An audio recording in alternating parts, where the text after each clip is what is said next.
আমি চাই আমার হাজবেন্ড দ্বিতীয় বিয়ে করুক, আমার মতো তারও দ্বিতীয় বিয়ে হোক। আমার এই হাজবেন্ডের সাথে আমার দ্বিতীয় বিয়ে, আমার প্রথম হাজবেন্ডের সাথে আমার সংসারটা করা হয়ে ওঠে। বিভিন্ন পারিবারিক সমস্যার কারণে মন না চাইলেও প্রথম সংসারটা ছেড়ে দিতে বাধ্য হয়েছিলাম। এরপর আর বিয়ে করার ইচ্ছা হয়ে ওঠেনি। বর্তমান আমার যে হাজবেন্ড, সে বিয়ের আগে আমার জন্য অনেক পাগলামি করেছে, কিন্তু আমি কখনোই চাইতাম না দ্বিতীয় বিয়ে করব। কিন্তু আমার হাজবেন্ডের এত পাগলামি, মায়া, ভালোবাসা, এত যত্ন দেখে আমি সিদ্ধান্ত নিয়েছিলাম আমি দ্বিতীয় বিয়ে করব। বিয়ের পর প্রথম কয়েক মাস সংসার জীবন আমার বেশ ভালোই কাটে, কিন্তু অবাক করা বিষয় হচ্ছে বিয়ের 2 বছর পর এসে আমার স্বামীর মনে হচ্ছে সে একজন ডিভোর্সি মেয়ে বিয়ে করেছে। এই কথাটা তার যতবারই মনে আসে সে ততবারই আমাকে মেনে নিতে পারে। তার জীবনে আমার সাথেই তার প্রথম বিয়ে। আমার আর আমার হাজবেন্ডের বিয়ের কথা আমার হাজবেন্ডের ফ্যামিলির কেউ জানতো না। আমরা দুজন দুজনের মতামতেই বিয়ে করেছিলাম। বিয়ের সময় আমার হাজবেন্ড অনেক কান্না করে বলে, আমি তোমাকে অনেক ভালোবাসি, তোমাকে ছাড়া বাঁচতে পারবো না। আর এখন যদি আমি আমার ফ্যামিলিকে জানাই আমি একজন ডিভোর্সি মেয়েকে বিয়ে করতে চাই, তাহলে তারা কখনোই মেনে নিতে পারবে না। আসলে সেই সময় তার আমার প্রতি এত মায়া, এত ভালোবাসা, এত যত্ন দেখে ভেবেছিলাম সে আমাকে কখনোই কষ্ট দেবে না। কিন্তু হায় আফসোস, বিয়ের কয়েক মাস পরে জানতে পারি আমার হাজবেন্ডের অন্য একটা মেয়ের সাথে আগে থেকেই সম্পর্ক ছিল। তাদের এখন বিয়ের আয়োজন চলছে। সবকিছু আমার চোখের সামনে হলেও আমি কাউকে কিছুই বলতে পারছি না, কারণ ওই যে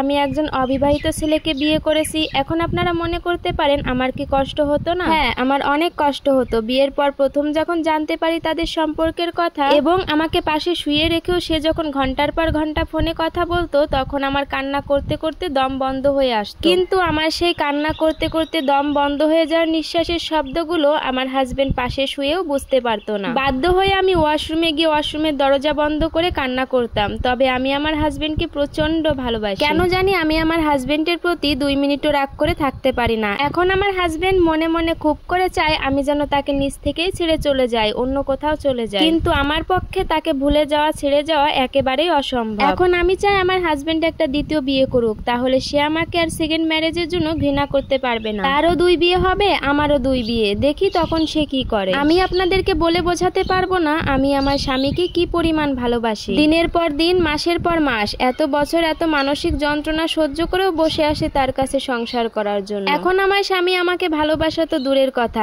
একটাবার ফিরেও তাকায় না। একই রুমে থাকি অচেনা মানুষের মতো, একসাথে ঠিক মতো খাওয়া দাওয়া করে না, আমি কেমন আছি একটাবার জিজ্ঞাসাও করে না। তবে আমি সবসময় ভাবি তার এই ভুল কোনো না কোনো দিন ভাঙবে, আমার সাথে আবার সুন্দর করে সে সংসার করবে। সবসময় ঈশ্বরের কাছে প্রার্থনা করি তুমি আমার মনের ইচ্ছাটা পূরণ করে দিও। আমি তো তোমার কাছে বেশি কিছু চাইনি। এতক্ষণ যে স্টোরিটা শুনেছেন এই স্টোরিটা একটা বোনের লাইফ থেকে নেওয়া বাস্তব ঘটনা। তবে আমিও প্রার্থনা করি ঈশ্বর যেন বোনটির মনের ইচ্ছা পূরণ করে দেয়, সে যেন তার স্বামীর সাথে খুব সুন্দর একটা সংসার পায়। সবশেষে একটা কথা বলবো, যে সকল ডিভোর্সি বোনেরা আছেন তারা কখনোই আনম্যারিড ছেলেকে বিয়ে করবেন না। এই সংসারগুলো বেশি দিন টেকে না, এখানে প্রচন্ড ঝুঁকি থাকে সংসারগুলো ভেঙে যাওয়ার। সত্যি কথা বলতে আমাদের এই সমাজটা বড়ই অদ্ভুত। একটা অবিবাহিত ছেলে একটা ডিভোর্সি মেয়েকে প্রথমে বিয়ে করার জন্য পাগল হয়ে যায়, আর বিয়ের কিছুদিন পর থেকে সে এটা বুঝতে শুরু করে সে একজন ডিভোর্সি মেয়েকে বিয়ে করেছে। তবে একটা বিষয় খেয়াল করে দেখবেন, কোনো ডিভোর্সি মেয়ে প্রথমে অবিবাহিত ছেলেকে বিয়ে করতে চায় না, ছেলেটাই প্রথমে তাকে পটিয়ে বিয়ে করে। আসলে এই যুগে ছেলেদের ভালোবাসা বোঝা খুবই কষ্টকর। তবে দিন শেষে ছেড়ে যাওয়ার জন্য হাজারটা অজুহাত থাকলেও রেখে দেওয়ার জন্য